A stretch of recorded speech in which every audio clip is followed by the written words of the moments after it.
নমস্কার বন্ধুরা, আমি চন্দনা আর আমার চ্যানেল চন্দনা কুকিং স্টাইলে সবাইকে স্বাগত। চলে এসেছি পরবর্তীর একটা নতুন রেসিপি নিয়ে। আজকে রেসিপি হচ্ছে কলা পাতায় মাছ পাতুরি। কিভাবে সহজ পদ্ধতিতে কাঁচা মাছ বা মাছ পাতুরি রান্না করা যায় সেটাই তোমাদের সঙ্গে শেয়ার করছি। ভিডিওটি শেষ পর্যন্ত দেখবে, অবশ্যই তোমাদের ভালো লাগবে। আর আমার নতুন বন্ধুদের চ্যানেলটি সাবস্ক্রাইব করার জন্য অনুরোধ রইল। তো চলো ভিডিওটি শুরু করা যাক। এখানে 500 গ্রাম রিঠে মাছ নিয়ে নিয়েছি। মাছটা একটু ছোট সাইজের, তাই 3টে হয়েছে। মাছটাকে এবার কেটে লবণ দিয়ে ভালো করে ধুয়ে নেব। আর এখানে 4-5টা ছিম, একটা টমেটো আর বেগুন একটু ছোট ছোট করে কুচিয়ে নেব। যেহেতু মাছের সঙ্গে ছিমটা মেখে দেব, তাই একটু ছোট ছোট করে কেটে নিচ্ছি। আর হ্যাঁ, মাছটা আমি কাঠের উনুনে রান্না করব। গ্যাসের থেকে কাঠের উনুনেই মাছ পাতুরি বেশি ভালো হয়। এবার একইভাবে বেগুনটাও কুচি কুচি করে কেটে নেব।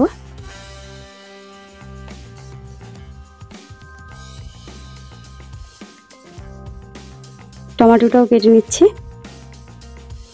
আর দিয়ে দেবো 2টো বড় সাইজের পেঁয়াজ। এখানে মাছগুলো কেটে আমি লবণ দিয়ে ভালো করে মেখে তারপরে ধুয়ে নিয়েছি। মাছগুলো রেখে এর মধ্যে বেগুন আর ছিম কুচি, পেঁয়াজ কুচি আর কুচি করে রাখা টমেটো সমস্ত কিছু দিয়ে দিচ্ছি। দিয়ে দিচ্ছি 2 চামচ হলুদ গুঁড়ো, পরিমাণ মতো লবণ,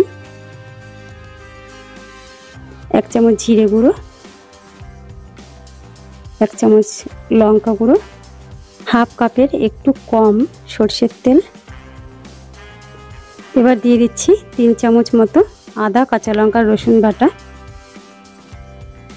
এবার সমস্ত কিছুকে খুব ভালো করে মেখে নেব। এখানে মাছটা একটু সময় নিয়ে ভালো করে মেখে নিতে হবে, যেন হাতে মেখেই মশলাগুলো মাছের সঙ্গে ভালো করে মিশে যায়। তো সেইভাবে 2 থেকে 3 মিনিট ধরে মাছটাকে মেখে নিচ্ছি।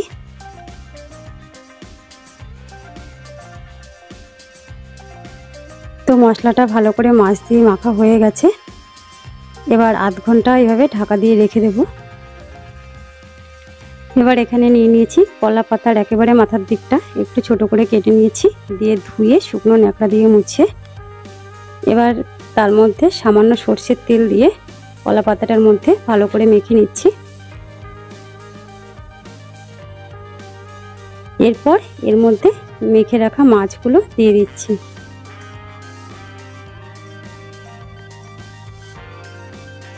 এবার নিয়ে নিচ্ছি একটা কড়াই, আর তার মধ্যে দিয়ে দিচ্ছি আরো 2 টুকরো কলা পাতা। এবার যে পাতাটার মধ্যে মাছগুলো মেখে রেখেছি সেটা আস্তে করে ধরে কড়াইয়ের মধ্যে বসিয়ে দিচ্ছি, যেন পাতাটা ছিঁড়ে না যায়। আর মাছের মধ্যে কোনো রকম জল দেব না, যখন রান্না হবে এই মাছের থেকে জল বেরোবে। এবার ঢাকা দিয়ে উনুনের মধ্যে বসিয়ে দেব। খুব বেশি জাল দেওয়া যাবে না, আগুনের তাপটা বেশি হলে মাছটা পুড়ে যাবে। তাই মিডিয়াম আছে 15 থেকে 20 মিনিট রান্না করে নেব।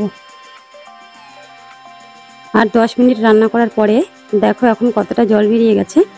এইভাবে ঢাকা দিয়ে আরো 10 মিনিট রান্না করে নেব। আরো 10 মিনিট রান্না করার পরে একইভাবে যেমন প্রথমে পাতাটা মুছে তার মধ্যে তেল দিয়ে কাঁচা মাছগুলো দিয়েছিলাম, তেমন আরো একটা পাতার মধ্যে ভালো করে মুছে তেল দিয়ে এবার মাছটা উল্টে আর এক পিঠে রান্না করব। তার জন্য কড়াই থেকে খুব আস্তে মাছটা একটা বড় থালার মধ্যে নিয়েছি। এবার তেল মেখে রাখা পাতাটা ওপরে দিয়ে তারপরে একটা ছোট থালা দিয়ে ধরে উল্টে দিয়েছি। দেখো মাছটা উল্টানো হয়ে গেছে। এইভাবে খুব সহজেই মাছটা উল্টানো যায়। আর দেখো এই এক পিঠ রান্না হয়ে গেছে। এবার ঢাকা দিয়ে আবারও উনুনের মধ্যে বসিয়ে দেব। এইভাবে আরো 15 মিনিট রান্না করে নেব। তো এখন তৈরি হয়ে গেছে মাছ পাতুরি। এই যে কালো কালো দেখতে পাচ্ছ, এগুলো মাছটা পুড়ে যায়নি, কিন্তু এরকম হালকা একটু দাগ না লাগলে মাছ পাতুরি খেতে ভালো লাগে না। বন্ধুরা, দারুণ টেস্টি হয় এই মাছ পাতুরি খেতে। এইভাবে রান্না করে খেয়ে দেখবে, একেবারে মুখে লেগে থাকবে। তো ভিডিওটি কেমন লাগলো অবশ্যই কমেন্ট করে জানাবে।